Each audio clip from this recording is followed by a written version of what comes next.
So tonight we're on a lesson that I have chose to title, Choose to Commit. Okay? And it's based on Principle 3.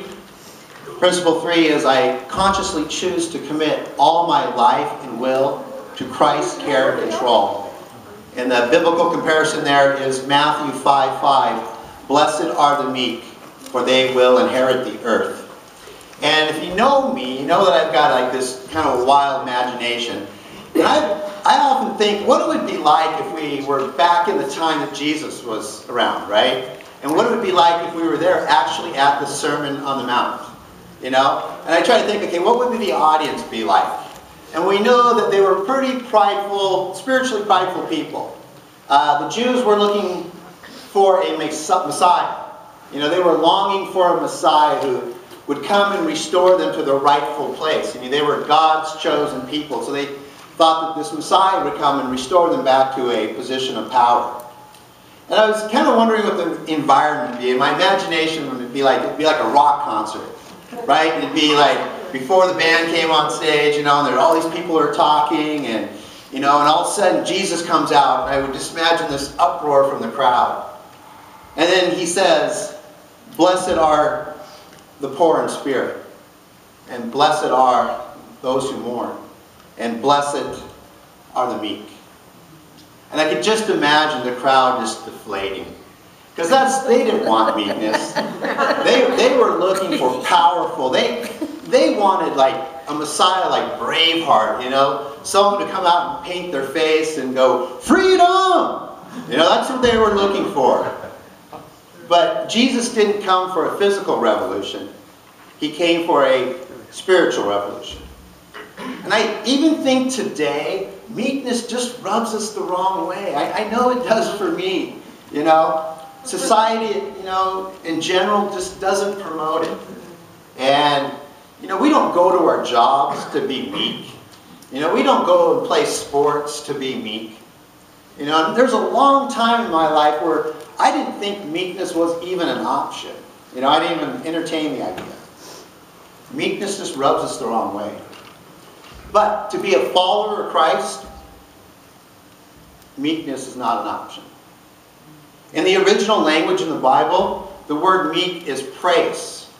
And praise has a bunch of different level of meanings to it. The surface level is it means to be mild and humble. But there's a deeper meaning, one that I want to get into right now. In the Greek, the word is often described for animals who naturally wild spirit had to be broken by a trainer. Let me say that one more time. In the Greek, the word was often used to describe animals whose naturally wild spirit had to be broken by a trainer. I can see some light bulbs going off out here. And why did the animal's spirit have to be broken? So they could be useful. So they could be useful. So on your handouts tonight, I want you to write down on the first one, meek is strength under control. Meek is strength under control. See, being meek is more than just simply being nice. It's actually courage under fire. It's strength. It's a conviction, but with a gentle spirit that comes from God's infusion in our lives. It doesn't come from our own spirit. Actually, the spirit of meekness is the spirit of Jesus. In 1 Peter 1:2, verses 21 through 23, it says, "Jesus who suffered for you is your example. Follow in his steps. He never sinned and he never deceived anyone. He did not retaliate when he was insulted. When he suffered, he did not threaten to get even. He left his case in the hands of God, who always judges fairly. See, Jesus not only said, "Blessed are the meek," but he modeled how he lived his life. You know, Jesus up there on the Sermon on the Mount, giving the most important sermon of his life, and he says, "Blessed are the meek." Why does he say that? Why does he say, "Blessed are the meek"? Because he's calling us to a different lifestyle.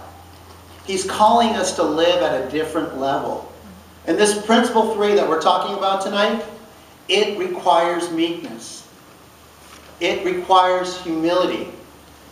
You know, it's not like you can walk out of here tonight and go, okay, you know, I get what you're saying, I like that, I'm going to become meek.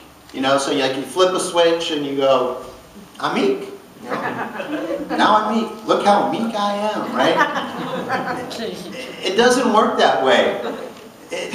It's something deeper that drives it. And here it is. It's the next thing on your handout. It's based on God's holiness. And its meekness means I acknowledge God's holiness. When I look at myself in the light of who God is, I am humbled by His righteousness, I'm humbled by His worthiness, and I'm humbled by His holiness. I want to get a little deeper into this. The next one on your handout is meekness is a confidence in who I am. Meekness is a confidence in who I am. And I'm not talking about the confidence, the arrogant and prideful type of confidence. The confidence I'm talking about is who I am in the light of who God is.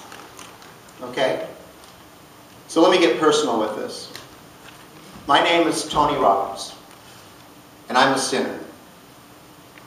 I'm not perfect.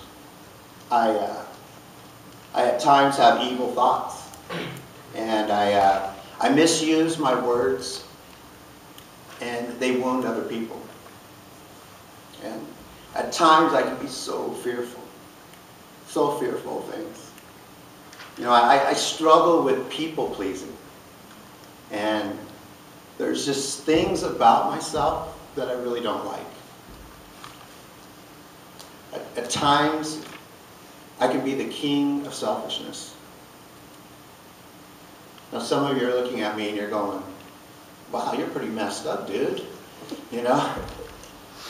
But some of you I know are looking at me and going, wow, that sounds just like me. See, meekness is a confidence in who I am. I'm confident that I'm not God. In the light of who God is, that's not me. That's not me. Here's how meekness fits in with principle 3. If I'm not meek, I can't realize my brokenness. If I don't humble myself, I can't commit all myself to Jesus.